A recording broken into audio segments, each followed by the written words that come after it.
जय श्री कृष्णा, राधे राधे। आप सभी भक्तों का आपके अपने YouTube चैनल श्री कृष्ण दीवानी में हार्दिक स्वागत है। आज आप सुन रहे हैं शनि प्रदोष व्रत की कथा। सर्वप्रथम भगवान का स्मरण करते हुए आप सभी मेरे साथ बोलिए। कर्पूरी गौरम करुणावतारम संसार सारम भुजगेंद्रहारम सदा वसंतम हृदयारविंदे भवं भवानी सहितं नमामि भवं भवानी सहितं नमामि। सभी बोलिए शंकर भगवान माता पार्वती की जय। सूत जी कहते हैं कि भगवान शिव गुरु हैं, शिव देवता हैं, शिव ही प्राणियों के बंधु हैं और शिव ही आत्मा और शिव ही जीव हैं। शिव से भिन्न दूसरा कुछ नहीं है। भगवान शिव के उद्देश्य से जो कुछ भी दान, जप और होम किया जाता है उसका फल अनंत बताया गया है। यह समस्त शास्त्रों का निर्णय है। जो एकमात्र भगवान शिव का भजन करता है वह सभी बंधनों से मुक्त हो जाता है। जो प्रीति अपने पुत्र, स्त्री और धन में की जाती है वही यदि भगवान शिव की पूजा में की जाए तो वह उद्धार कर देती है। इसलिए कितने ही महात्मा पुरुष भगवान शिव की पूजा के लिए संपूर्ण विषय रूपी मदिरा को छोड़ देते हैं। वही जीवा सफल है जो भगवान शिव की स्तुति करती है। वही मन सार्थक है जो शिव के ध्यान में संलग्न होता है। वे ही कान सफल हैं जो उनकी कथा सुनने के लिए उत्सुक रहते हैं। वे ही दोनों हाथ सार्थक हैं जो शिव जी की पूजा करते हैं। वे नेत्र धन्य हैं जो महादेव जी की पूजा का दर्शन करते हैं। वह मस्तक धन्य है जो शिव के सामने झुक जाता है। वे पैर धन्य हैं जो भक्तिपूर्वक शिव के क्षेत्रों में सदा भ्रमण करते रहते हैं। जिसकी संपूर्ण इंद्रियां भगवान शिव के कार्यों में लगी रहती हैं वह संसार सागर के पार हो जाता है और भोग तथा मोक्ष को प्राप्त कर लेता है। शिव की भक्ति से युक्त मनुष्य चांडाल, पुलकश, नारी, पुरुष अथवा नपुंसक कोई भी क्यों न हो, तत्काल ही संसार बंधन से मुक्त हो जाता है। जिसके हृदय में भगवान शिव की लेश मात्र भी भक्ति है वह समस्त देहधारियों के लिए वंदनीय है। हर हर महादेव। उज्जैनी में चंद्रसेन नाम के एक राजा थे। वे राजा उसी नगरी में निवास करने वाले भगवान महाकाल का पूजन करते थे। शिव के पार्षदों में अग्रगण्य तथा अमंगलों को जीतने वाले विश्व वंदित मणिभद्र जी राजा चंद्रसेन के सखा हो गए थे। उन्होंने राजा पर प्रसन्न होकर एक समय उन्हें दिव्य चिंतामणि प्रदान की जो कि कौस्तुभ मणि और सूर्य के समान देदीप्यमान थी। वह कौस्तुभ मणि देखने, सुनने अथवा ध्यान करने पर भी मनुष्यों को मनोवांछित वस्तु प्रदान करती थी। राजा उस चिंतामणि को कंठ में धारण करके जब सिंहासन पर बैठते थे तब देवताओं में सूर्य नारायण की भांति उनकी शोभा होती थी। राजा चंद्रसेन के विषय में यह सब बात सुनकर समस्त राजाओं के मन में उस मणि के प्रति लोभ की मात्रा बढ़ गई और वे सभी राजा शुद्ध रहने लगे। एक बार उन सब राजाओं ने बहुत सी सेना साथ लेकर क्रोधपूर्वक पृथ्वी को कंपित करते हुए उस राजा पर आक्रमण किया और उज्जैनी के चारों द्वारों को उन्होंने घेर लिया। अपनी पुरी को घिरी हुई देखकर राजा चंद्रसेन भगवान महाकाल के शरण में गए और मन को संदेह रहित करके दृढ़ निश्चय के साथ उपवास पूर्वक दिन रात अनन्य भाव से भगवान गौरीपति की वे आराधना करने लगे। उन्हीं दिनों उस नगर में कोई ग्वालिन रहा करती थी। उस ग्वालिन के एकमात्र पुत्र था। वह ग्वालिन विधवा थी और उज्जैनी में बहुत दिनों से रहा करती थी। वह अपने 5 वर्ष के बालक को लिए हुए महाकाल के मंदिर में गई और राजा चंद्रसेन के द्वारा की गई गिरजापति की महापूजा का उस ग्वालिन ने दर्शन किया। शिव पूजन का वह आश्चर्यमय उत्सव देखकर उस ग्वालिन ने भगवान को प्रणाम किया और पुनः अपने निवास स्थान पर वह लौट आई। ग्वालिन के उस बालक ने भी वह सारी पूजा देखी। अतः घर आने पर उस बालक ने कौतूहलवश शिवजी की पूजा प्रारंभ की जो कि संसार से वैराग्य प्रदान करने वाली है। एक सुंदर पत्थर लाकर उस बालक ने उस पत्थर को घर से थोड़ी ही दूर पर एकांत स्थान में रख दिया और उसी को शिवलिंग उसने माना। फिर अपने हाथ से मिलने लायक जो कोई भी फूल उसे दिखाई दिए उन सभी का संग्रह करके उस बालक ने जल से शिवलिंग को स्नान कराया और फिर भक्ति पूर्वक शिवलिंग का पूजन किया। तत्पश्चात कृत्रिम अलंकार, चंदन, धूप, दीप और अक्षत आदि उपचारों से अर्चना करके मनः कल्पित अर्थात मन में कल्पना करके दिव्य वस्तुओं से भगवान को नैवेद्य निवेदन किया। सुंदर सुंदर पत्रों और फूलों से बार बार पूजा करके भांति भांति से नृत्य किया और बारंबार भगवान के चरणों में शीश झुकाया। इस प्रकार अनन्यचित होकर शिव की आराधना में लगे हुए अपने पुत्र को ग्वालिन ने बड़े ही प्यार से भोजन के लिए बुलाया, किंतु उस बालक का मन तो भगवान की पूजा में लगा हुआ था। माता के बहुत बुलाने पर भी उसे भोजन करने की इच्छा नहीं हुई। तब उसकी माँ स्वयं उस बालक के पास गई और उसे शिव के आगे आंख बंद करके ध्यान लगाए हुए बैठा हुआ देखकर उसका हाथ पकड़कर खींचने लगी। इतने पर भी जब वह बालक न उठा तब उसने क्रोध में आकर उस बालक को खूब पीटा।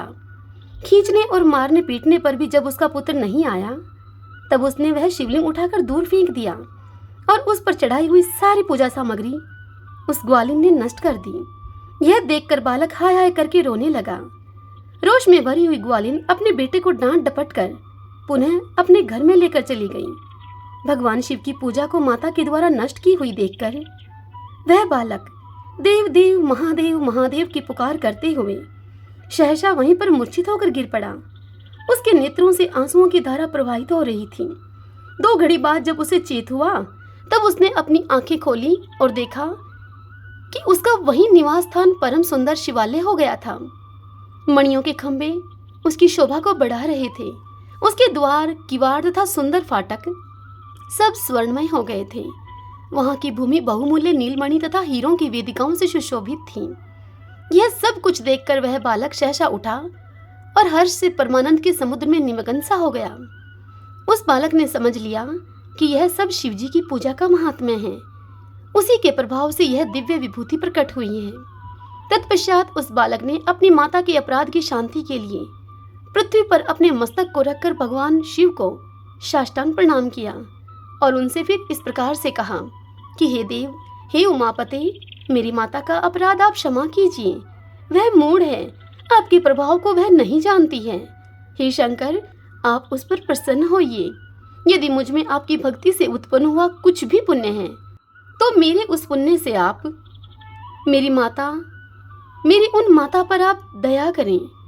इस प्रकार भगवान शंकर को बारंबार प्रसन्न करके उनके चरणों में अपने मस्तक को झुकाकर सूर्यास्त के समय वह बालक शिवालय से बाहर निकला और उसने अपने शिविर को देखा। अब उस बालक का वह शिविर इंद्रनगर के समान शोभा पा रहा था। वहां सब कुछ तत्काल स्वर्णमय होकर विचित्र वैभव से प्रकाशित होने लगा। भवन के भीतर प्रवेश करके बालक ने देखा कि उसकी माँ बहुमूल्य रत्नमय पिलंग पर बिछी हुई श्वेत रंग की शैया पर निर्भय होकर सो रही है और वहां उस पिलंग पर सोई हुई वह अपने उस बालक को ही याद करती है। उसने माता को जाकर जगाया। ग्वालिन अब बड़े वेग से उठी और अपने पुत्र को तथा अपने घर को भी अपूर्व रूप से देखकर आनंद से विभल हो गई।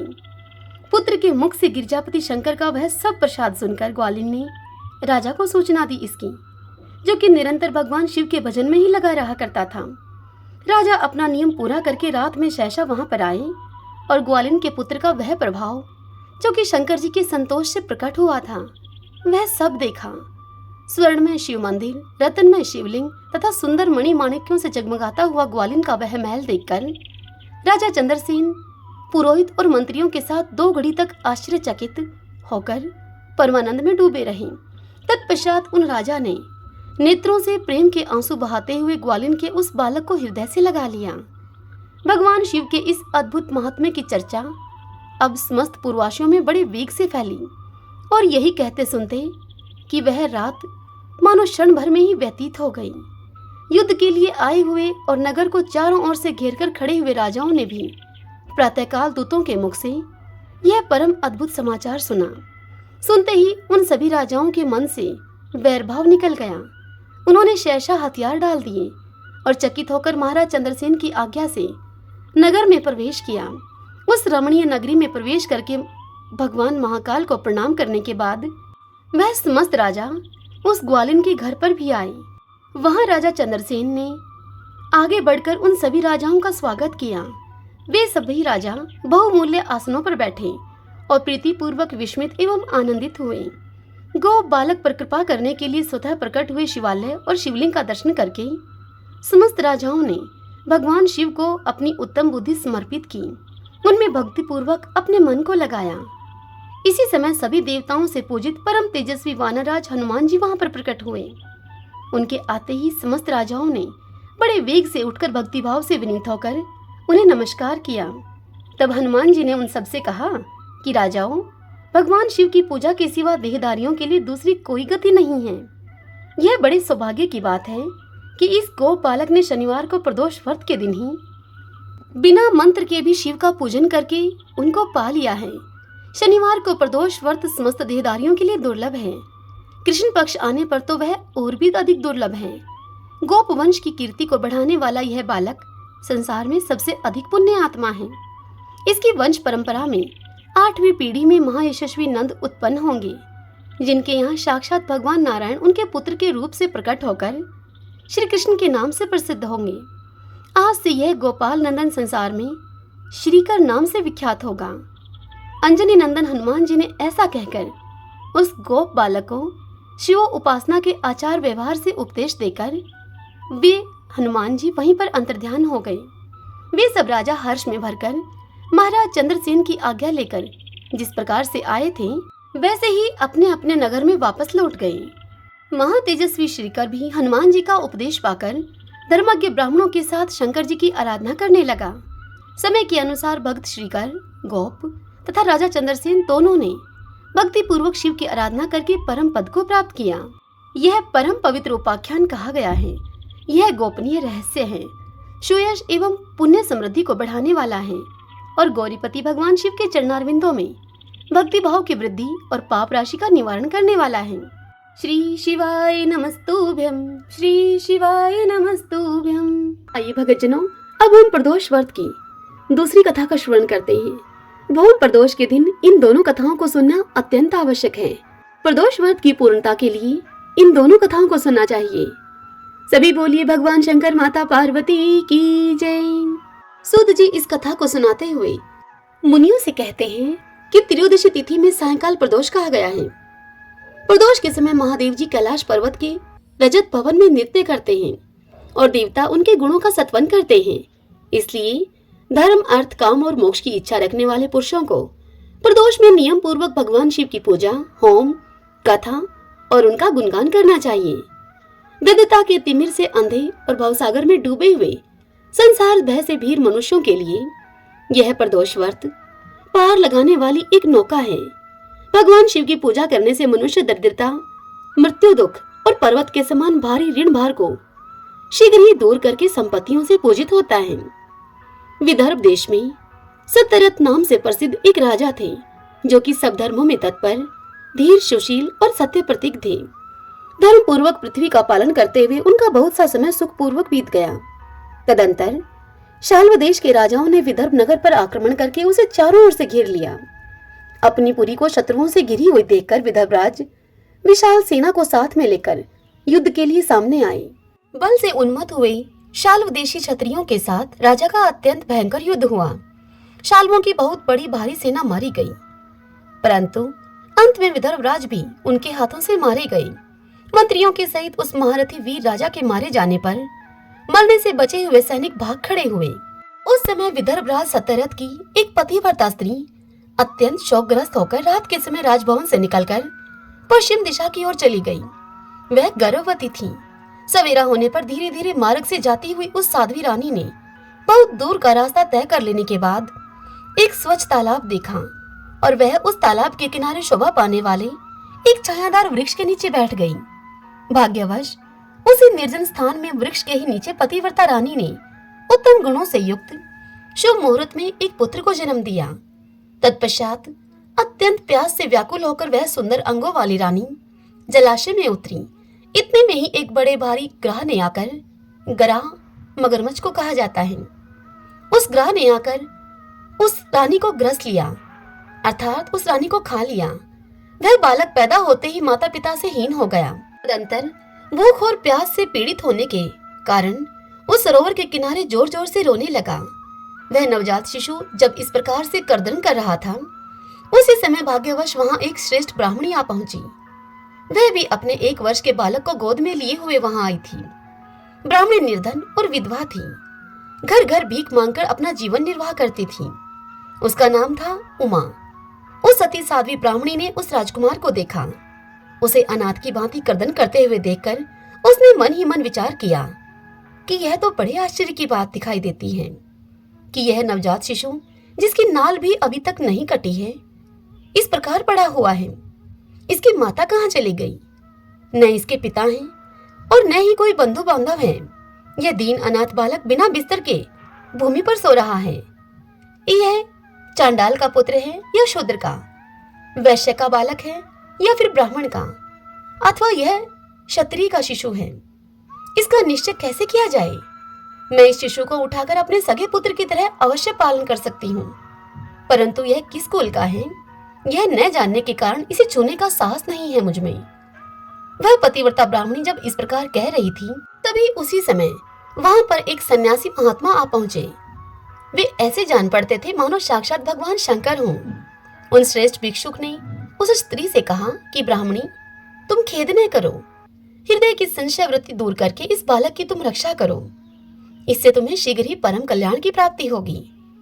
इतना कहकर वे दयालु भिक्षु वहां से तुरंत चले गए। उनके जाने के बाद ब्राह्मणी ने विश्वास पूर्वक उस बालक को लेकर अपने घर की ओर प्रस्थान किया। उस राजकुमार का ब्राह्मणी ने अपने बेटे के समान ही पालन पोषण किया। एक चक्रा नामक नगर में उस ब्राह्मणी का घर था। वह भिक्षा के अन्न से ही अपने पुत्र और राजकुमार का पालन करने लगी। ब्राह्मणों ने ब्राह्मणी के तथा राजा के भी पुत्र का संस्कार कर दिया। वे दोनों सर्वत्र सम्मानित होकर दिन दिन अब बढ़ने लगे। समय आने पर उनका उपनयन संस्कार हुआ। अब वे दोनों बालक एक साथ रहकर नियमों का पालन करने लगे। दोनों माता के साथ प्रतिदिन भिक्षा के लिए जाते थे। एक दिन वह ब्राह्मणी उन दोनों बालकों के साथ भीख मांगती हुई दैव योग से देव मंदिर में गई। वहां बड़े बूढ़े ऋषि मुनि वहां रहा करते थे। उन दोनों बालकों को देखकर परम बुद्धिमान शांडिल्य नामक मुनि ने कहा, आहो, दैव का बल बड़ा विचित्र है। कर्मों का उल्लंघन करना किसी भी जीव के लिए अत्यंत कठिन है। देखो ना, यह बालक दूसरी माता की शरण लेकर भिक्षा से जीवन निर्वाह करता है। इस ब्राह्मणी को ही श्रेष्ठ माता के रूप में पाकर ब्राह्मण बालक के साथ ब्राह्मण भाव को प्राप्त हो गया है। शांडिल्य मुनि का यह वचन सुनकर ब्राह्मणी को बड़ा विस्मय हुआ। उसने भरी सभा में मुनि को प्रणाम करके उनसे पूछा, हे ब्राह्मण, एक सन्यासी के कहने पर मैं इस बालक को अपने घर में ले आई हूँ। यद्यपि अभी तक इसके कुल का कुछ पता नहीं लगा मुझे, फिर भी मैं अपने पुत्र की भांति इसका पालन पोषण करती हूँ। आप ज्ञान के नेत्रों से देखते हैं, इसलिए आपसे यह जानना चाहती हूँ मैं कि यह बालक किस कुल में उत्पन्न हुआ है और इसके माता पिता कौन हैं। यह सुनकर वह मुनि उस ब्राह्मणी से बोले, यह विदर्भ देश के राजा का पुत्र है। इतना कहकर मुनि ने उस बालक के पिता के युद्ध में मारे जाने का तथा उसकी माता के ग्रह के द्वारा ग्रस्त होने का सभी समाचार पूर्ण रूप से उस ब्राह्मणी को बतला दिया। यह सुनकर ब्राह्मणी को और भी आश्चर्य हुआ, इसलिए उस ब्राह्मणी ने फिर से प्रश्न किया और कहा कि हे महामुनि, वे राजा संपूर्ण भोगों को छोड़कर युद्ध में क्यों मरे और इस बालक को यह दरिद्रता कैसे प्राप्त हुई? अब दरिद्रता को पूर्णतः नष्ट करके यह बालक राज्य कैसे प्राप्त करेगा? मेरा यह पुत्र भी भिक्षा अन्न से ही जीवन को निर्वाह करता है, अतः इसकी दरिद्रता के निवारण का भी आप कोई उपाय हो तो वह मुझे बताने की कृपा करें। तब शांडिल्य मुनि ने उस ब्राह्मणी से कहा कि इस राजकुमार के पिता विदर्भ राज पूर्व जन्म में पांड्य देश के श्रेष्ठ राजा थे। वे सब धर्मों के ज्ञाता थे और संपूर्ण पृथ्वी का धर्म पूर्वक पालन किया करते थे। एक दिन प्रदोष काल में राजा भगवान शंकर का पूजन कर रहे थे और बड़ी भक्ति से त्रिलोकीनाथ महादेव जी की आराधना में वे संलग्न थे। उसी समय नगर में सब और बड़ा भारी कोलाहल मचा। उस उत्कट शब्द को सुनकर राजा ने बीच में ही भगवान शंकर की पूजा छोड़ दी और नगर में शोभ फैलने की आशंका से राजभवन से बाहर निकल गए। इसी समय राजा का महाबली मंत्री शत्रु को पकड़कर उनके समीप ले आया। वह शत्रु पांड्य राज का ही सामंत था। उस शत्रु को देखकर राजा ने क्रोध पूर्वक उसका मस्तक कटवा दिया। शिव पूजा को छोड़कर नियम को समाप्त किए बिना ही राजा ने रात में ही भोजन भी कर लिया। इसी प्रकार राजकुमार भी प्रदोष काल में शिव जी की पूजा किए बिना ही भोजन करके सो गया। वही राजा दूसरे जन्म में विदर्भ राज हुआ था। शिव जी की पूजा में विघ्न होने के कारण शत्रुओं ने इसको सुख भोग के बीच में ही मार डाला। पूर्व जन्म में जो उसका पुत्र था वही इस जन्म में भी हुआ है। शिव जी की पूजा का उल्लंघन करने के कारण ही यह दरिद्रता को प्राप्त हुआ है। इसकी माता ने पूर्व जन्म में छल से अपनी सौतन को मार डाला था उस महान पाप के कारण ही वह इस जन्म में ग्रह के द्वारा मारी गई। मैं यह सत्य कहता हूँ, हे ब्राह्मणी, परलोक में हित की बात कहता हूँ, शास्त्रों का सार एवं उपनिषदों का हृदय कहता हूँ। इस भयंकर आसार संसार को प्राप्त हुए जीव, उस जीव के लिए ईश्वर के चरणारविंदों की सेवा ही सार वस्तु है। जो प्रदोष काल में अनन्यचित होकर परमेश्वर के चरणारविंदों की पूजा करते हैं, वे इसी संसार में सदा बढ़ने वाले धन धान्य, स्त्री पुत्र, सौभाग्य और संपत्ति के द्वारा सबसे बढ़कर होते हैं। हे ब्राह्मणी, यह तुम्हारा पुत्र पूर्व जन्म में उत्तम ब्राह्मण था। इसने सारी आयु केवल दान लेने में ही बिताई है। यज्ञ आदि सत्कर्म इसने नहीं किए हैं, इसीलिए यह दरिद्रता को प्राप्त हुआ है। उस दोष का निवारण करने के लिए अब यह भगवान शंकर की शरण में जाए। दोनों पक्षों की त्रयोदशी को मनुष्य जब निराहार रहे, तब सूर्यास्त से 3 घड़ी पहले स्नान करे। तदंतर श्वेत वस्त्र धारण करके धीर पुरुष संध्या और जप आदि नित्य कर्म की विधि पूरी करके मौन होकर शास्त्र विधि का पालन करते हुए भगवान शिव की पूजा आरंभ करें। भगवत विग्रह के आगे की भूमि को नए निकाले हुए शुद्ध जल से भली भांति लीप पोत कर सुंदर मंडल बनावे। धोत वस्त्र आदि के द्वारा उस मंडल को सब ओर से घेर दे। ऊपर से चंदोवा आदि लगाकर फल फूल और नवीन अंकुरों से उसको सजा दे। मंडल के मध्य में उस मध्य की भूमि में 5 रंगों से युक्त विचित्र कमल की आकृति अंकित करके उसी पर सुस्थिर एवं उत्तम आसन बिछाकर वहां बैठ जाए और हृदय में भक्ति भाव से युक्त होकर पूजा की सभी सामग्री एकत्रित करे। फिर पवित्र भाव से शास्त्रोक्त मंत्र के द्वारा देवी पीठ को आमंत्रित करे। तत्पश्चात कर्मशः, आत्म शुद्धि और भूत शुद्धि आदि करके 3 प्राणायाम करे। उसके बाद बिंदु युक्त बीजाक्षरों के द्वारा विधि पूर्वक मृत का न्यास करें। तदंतर परा देवता का ध्यान करके मात्र का न्यास की विधि पूर्ण करें। फिर परम शिव का ध्यान करके पीठ के वाम भाग में गुरु को प्रणाम करें। दक्षिण भाग में गणेश जी को मस्तक झुकावे। दोनों कंधों और जांघों में धर्म आदि धर्म, ज्ञान, वैराग्य और ऐश्वर्य का निवास करें। नाभि तथा पार्श्व भाग में अधर्म, अज्ञान, अवैराग्य तथा अनैश्वर्य आदि का न्यास करें। तत्पश्चात हृदय में अनंत आदि का न्यास करके देव पीठ पर मंत्र का न्यास करें। आधार शक्ति से लेकर ज्ञानात्मा तक का कर्मशः न्यास करके हृदय में एक कमल की भली भांति भावना करें। वह कमल 9 शक्तियों से युक्त एवं परम सुंदर हो। उसी कमल की कर्णिका में कोटि कोटि चंद्रमा के समान प्रकाशमान उमापति भगवान शिव का ध्यान करें। ध्यान कुछ इस प्रकार से करें, मन में यह भाव लेकर आए, भगवान के 3 नेत्र हैं, मस्तक पर चंद्रमा का मुकुट शोभा पाता है, जटाजूट कुछ कुछ पीला हो गया है, उस पर रतन जड़ित किरीट सुशोभित है, उनके कंठ में नील चिन्ह हैं और अंग अंग से उदारता सूचित होती है। सर्पों के हार से उनकी बड़ी शोभा हो रही है। उनके एक हाथ में वरद और दूसरे में अभय की मुद्रा है। वे फरसा धारण करते हैं। उन्होंने नागों का कंकण आभूषण को कहते हैं, केयूर, अंगद तथा मुद्री का धारण कर रखी है। वे व्याघ्र चर्म पहने हुए रत्नमय सिंहासन पर विराजमान हैं। उनके वाम भाग में गिरिराज नंदिनी उमा देवी का चिंतन करें। इस प्रकार महादेव जी तथा गिरिजा देवी का ध्यान करके कर्मशः गंध आदि से उनकी मानसिक पूजा करें। 5 वैदिक मंत्रों से गंध आदि के द्वारा पूर्वोक्त 5 स्थानों में अथवा हृदय में पूजा करें। फिर मूल मंत्र से 3 बार हृदय में ही पुष्पांजलि दें। उसके बाद सिंहासन पर महादेव जी का पुनः पूजन प्रारंभ करें। पूजा के आरंभ में एकाग्रचित होकर संकल्प पढ़ें। संकल्प करना है। तदंतर हाथ जोड़कर मन ही मन भगवान शिव का ध्यान एवं आह्वान करें और कहें, हे भगवान शंकर, आप ऋण, पातक, दुर्भाग्य और दरिद्रता आदि की निवृत्ति के लिए तथा संपूर्ण पापों के नाश करने के लिए मुझ पर आप प्रसन्न होइए। मैं दुख और शोक की आग में जल रहा हूँ। संसार भय से पीड़ित हूँ। अनेक प्रकार के रोगों से व्याकुल और दीन हूँ। हे वृषवाहन, आप मेरी रक्षा कीजिए। हे देव देवेश्वर, सबको निर्भय कर देने वाले हे महादेव जी, आप यहाँ पर पधारिए और मेरी की हुई इस पूजा को पार्वती जी के साथ आप ग्रहण कीजिए। इस प्रकार संकल्प और आह्वान करके पूजा आरंभ करनी चाहिए। तत्पश्चात मनुष्य एकाग्रचित होकर रुद्र सूक्त का पाठ करते हुए वहां पर स्थापित किए हुए शंख के जल से और पंचामृत से महादेव जी का अभिषेक करके भांति भांति के मंत्रों से आसन आदि उपचारों को समर्पित करें। मन की भावना के द्वारा दिए हुए वस्त्रों से विभूषित स्वर्ण सिंहासन की कल्पना करें और उसी पर भगवान को विराजमान करके 8 गुण युक्त अर्घ्य और पाद आदि निवेदन करें। फिर शुद्ध जल से आचमन कराकर मधु पर्क दे उसके बाद पुनः आचमन के लिए जल देकर मंत्रोच्चारण पूर्वक स्नान करावे उनको। फिर यज्ञोपवीत वस्त्र और आभूषण आदि अर्पण करे। परम पवित्र अष्टांग युक्त चंदन चढ़ावे। बिल्व, मदार, लाल कमल, धतूर, कनेर, सनई का फूल, चमेली, कुशा, अपामार्ग, तुलसी, जूही, चंपा, भटकैया और करवीर के फूलों में से जितने भी मिल जाएं, उन सबको शिव उपासक भगवान शिव पर चढ़ाएं। इनके अतिरिक्त भी नाना प्रकार के सुगंधित पुष्प उनको निवेदन करें। तत्पश्चात लाल चंदन से उत्पन्न धूप और निर्मल दीप समर्पित करें। उसके बाद हाथ धोकर घी, नमकीन और साग, मिठाई, पुआ, शक्कर तथा गुड़ के बने हुए पदार्थ एवं खीर का नैवेद्य भोग लगाएं। मधु, दही और जल भी अर्पण करें। उस खीर का ही मंत्र के द्वारा प्रज्वलित की हुई अग्नि में हवन करें। यह होम शास्त्रोक्त विधि से आचार्य के कथन के अनुसार संपन्न करना चाहिए। भगवान शंकर को नैवेद्य देकर मुख शुद्धि के लिए उत्तम तांबूल अर्पण करें।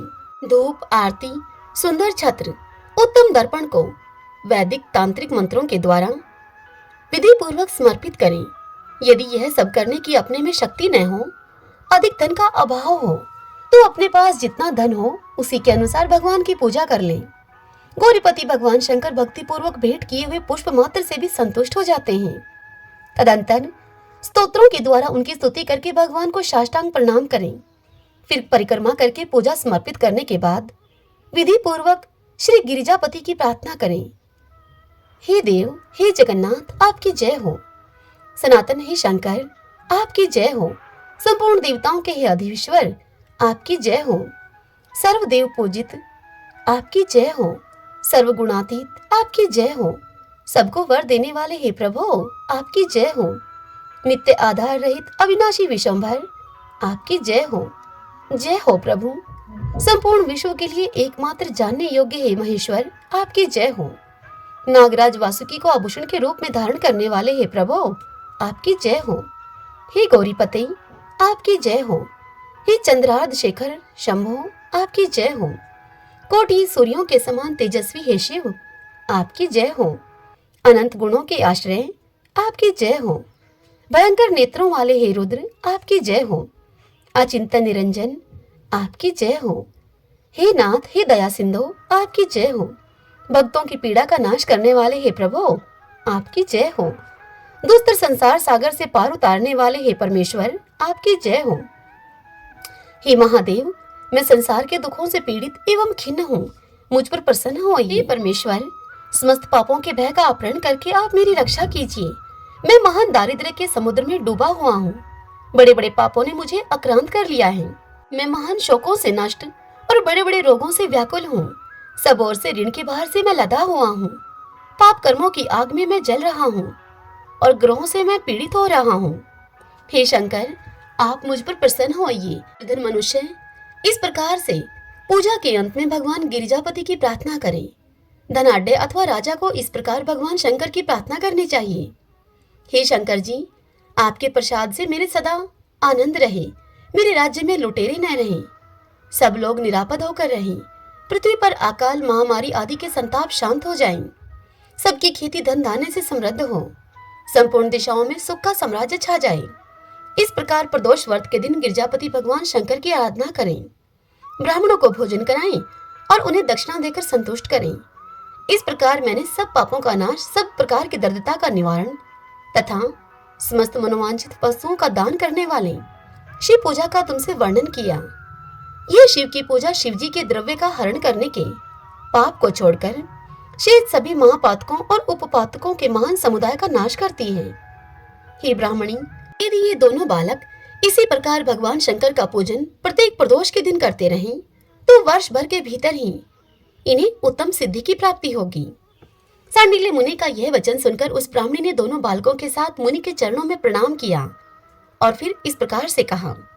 ब्राह्मणी ने कहा कि भगवान, आज मैं आपके दर्शन मात्र से कृतार्थ हो गई हूँ। ये दोनों बालक आज से ही आपकी शरण में हैं। हे ब्राह्मण, यह मेरा पुत्र है और इसका नाम सुचिवर्त है, और यह राजकुमार है जिसका नाम मैंने धर्मगुप्त रख दिया है। यह दोनों बालक और मैं, हम तीनों आपके चरणों के दास हैं। इस घोर दारिद्र्य सागर में घिरे हुए हम तीनों का आप उद्धार कीजिए। इस प्रकार शरण में आई हुई उस ब्राह्मणी को अमृत के समान मधुर वचनों के द्वारा आश्वासन देकर मुनि ने उसके दोनों बालकों को भगवान शंकर के आराधन की मंत्र विद्या का उपदेश दिया। तत्पश्चात दोनों बालक और ब्राह्मणी मुनि की आज्ञा लेकर वहां से चले गए। मुनिवर के उपदेश के अनुसार दोनों बालक प्रत्येक प्रदोष व्रत के दिन पार्वती वल्लभ शिव की आराधना करने लगे। इस प्रकार शिव पूजा करते हुए द्विज कुमार और राजकुमार के 4 महीने बड़े सुखपूर्वक बीत गए।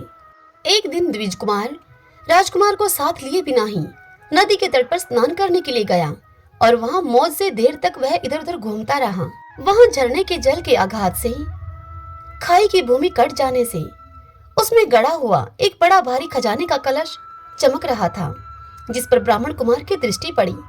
उस कलश को देखकर वह सहसा हर्ष और कौतूहल में भरकर उस कलश के समीप गया और उसे देवता के प्रसाद से प्राप्त हुआ मानकर सिर पर लेकर अपने घर को वापस आ गया और घर के भीतर उस घड़े को रखकर माता से वह बोला कि माँ, ये भगवान शंकर का प्रसाद तो देखो, उन्होंने दया करके घड़े के रूप में यह खजाना दिखला दिया है। तब उस पतिव्रता ब्राह्मणी ने राजकुमार को बुलाकर कहा कि पुत्रों, इस खजाने के घड़े को तुम दोनों आपस में बराबर बराबर बांट लो। माता ब्राह्मणी की इस बात को सुनकर ब्राह्मण के पुत्र को प्रसन्नता हुई, किंतु राजपुत्र ने उससे कहा कि माँ, यह तुम्हारे ही पुत्र के पुण्य से प्राप्त हुआ है, इसलिए मैं इस खजाने को बांट कर लेना नहीं चाहता हूँ। अपने पुण्य से प्राप्त हुए खजाने का ये स्वयं ही उपभोग करें। वे भगवान शंकर मुझ पर भी कृपा करेंगे। इस प्रकार प्रसन्नता पूर्वक भगवान शंकर की पूजा करते हुए उन दोनों कुमारों का उसी घर में 1 वर्ष और व्यतीत हो गया। एक दिन वह राजकुमार उस ब्राह्मण कुमार के साथ बसंत ऋतु में वन में भ्रमण करने के लिए गया। कुछ दूर जाने पर उन्होंने सैकड़ों गंधर्व कन्याओं को परस्पर क्रीड़ा करते हुए देखा। उन कन्याओं को देखकर ब्राह्मण कुमार ने दूर से ही राजकुमार से कहा कि यहाँ से आगे जाना उचित नहीं है, क्योंकि उधर स्त्रियां विहार कर रही हैं। स्वच्छ अंतःकरण वाले विद्वान पुरुष स्त्रियों का सामीप्य त्याग देते हैं। ये रमणियां छल करने वाली तथा वाणी के द्वारा अनुनय विनय करने में कुशल हैं। ये पुरुषों को अपनी दृष्टि मात्र से मोहित कर लेती हैं। इसीलिए अपने धर्म में तत्पर ब्रह्मचारी कभी स्त्रियों के समीप जाकर उनके साथ वार्तालाप न करें। ऐसा कहकर ब्राह्मण कुमार वहां से लौट गया और दूर जाकर खड़ा हो गया, किंतु राजकुमार अकेला ही निर्भय होकर स्त्रियों की उस क्रीड़ा स्थली की ओर चला गया। उन गंधर्व कन्याओं में से एक ने राजकुमार को आते हुए देखकर मन ही मन कुछ विचार किया और सखियों से वह बोली कि सहेलियों, यहाँ से थोड़ी ही दूरी पर एक उत्तम वन है, जहाँ विचित्र चंपा, अशोक, पुन्नाग और वकुल आदि वृक्ष खिले हुए हैं। वहां जाकर तुम सब लोग फूल तोड़ कर लाओ। तब तक मैं यहीं पर बैठी हूँ। तुम फूलों का संग्रह करके पुनः यहाँ पर आ जाना। उसके इस प्रकार आदेश देने पर सखियां वन के भीतर चली गई और वह गंधर्व कन्या राजकुमार पर दृष्टि लगाए हुए वहीं पर खड़ी रही। उसे देखकर राजकुमार कामदेव के बाणों से पीड़ित हो गया। गंधर्व कन्या ने अपने पास आए हुए राजकुमार को बैठने के लिए कोमल पल्लवों का आसन दिया और राजकुमार से पूछा, हे कमल नयन, तुम कौन हो? किस देश से यहाँ पर आए हो और किसके पुत्र हो तुम? इस प्रकार पूछने पर राजकुमार ने अपने पूरा परिचय उसको बतला दिया और कहा कि मैं विदर्भराज का पुत्र हूँ। मेरे पिता और माता मेरे बचपन में ही मर गए हैं। शत्रुओं ने मेरे राज्य पर अधिकार जमा लिया है और मैं दूसरे के राज्य में गुजारा करता हूँ। अब यह सारी बातें बताकर राजकुमार ने उस गंधर्व कन्या से पूछा कि सुंदरी, तुम कौन हो? यह तुम्हारा क्या कार्य है और तुम किसकी पुत्री हो? राजकुमार के इस प्रकार पूछने पर वह कन्या बोली, महाराज कुमार, एक द्रविक नामक गंधर्व है जो समस्त गंधर्व कुल के अगुआ माने जाते हैं। मैं उन्हीं की पुत्री हूँ और मेरा नाम अंशुमति है। सब सखियों को छोड़कर मैं यहाँ अकेली हूँ। मैं तुम्हारी अभिलाषा को जानती हूँ। तुम्हारा मन मुझ में आसक्त हो गया है। इसी प्रकार दैव ने मेरे मन में भी तुम्हारे लिए उत्कंठा भर दी है। अब हम दोनों का स्नेह कभी भंग नहीं होना चाहिए। राजकुमार से ऐसा कहकर गंधर्व कुमारी ने शीघ्र ही अपने गले से मोती का हार निकालकर प्रेम पूर्वक राजकुमार को भेंट किया। उस अद्भुत हार को देखकर राजकुमार ने उसे पूछा कि भीरू, मैं एक बात तुमसे कहता हूँ। मैं राज्यहीन और निर्धन हूँ। तुम मेरी प्रिया कैसे होना चाहती हो? मूर्ख स्त्री की भांति पिता की आज्ञा का उल्लंघन करके अपनी इच्छा के अनुसार आचरण क्यों करती हो? यह सुनकर गंधर्व कन्या ने कहा कि हे प्रियतम, आपका कहना ठीक है। मैं पिता की आज्ञा के विरुद्ध नहीं करूंगी। आप इस समय घर को पधारें और परसों प्रातःकाल पुनः यहीं पर दर्शन देना। मुझे आपसे कुछ हमारा कार्य है। इतना कहकर वह गंधर्व कन्या अपनी सखियों के आ जाने से उनके साथ चली गई। तदंतर वह राजकुमार भी हर्षपूर्वक जहां पर वह ब्राह्मण कुमार खड़े थे उनके समीप लौट आया। उसने द्विज कुमार से सारी बातें बताई और उसके साथ घर को प्रस्थान किया। वहां पतिव्रता ब्राह्मणी को भी यह शुभ समाचार सुनाकर राजकुमार ने उनको प्रसन्न किया तथा पूर्व निश्चित समय आने पर वह पुनः द्विज पुत्र के साथ वन में गया। नियत स्थान पर पहुंचकर राजकुमार ने देखा कि गंधर्वराज और उनकी कन्या दोनों वहां उपस्थित हैं। गंधर्वराज ने वहां पर आए हुए दोनों कुमारों का अभिनंदन किया और सुंदर आसन पर बिठाकर राजपुत्र से उन्होंने कहा। गंधर्वराज ने राजकुमार से कहा, हे विदर्भ राजकुमार, मैं कल कैलाश पर्वत पर गया था। वहां मैंने पार्वती जी के साथ महादेव जी के दर्शन किए। देवेश्वर भगवान शिव करुणा रूपी अमृत के सागर हैं। उन्होंने मुझे बुलाकर सभी देवताओं के समीप इस प्रकार से कहा, पृथ्वी तल पर धर्मगुप्त नाम से प्रसिद्ध एक राजकुमार है जो कि इस समय अकिंचन है।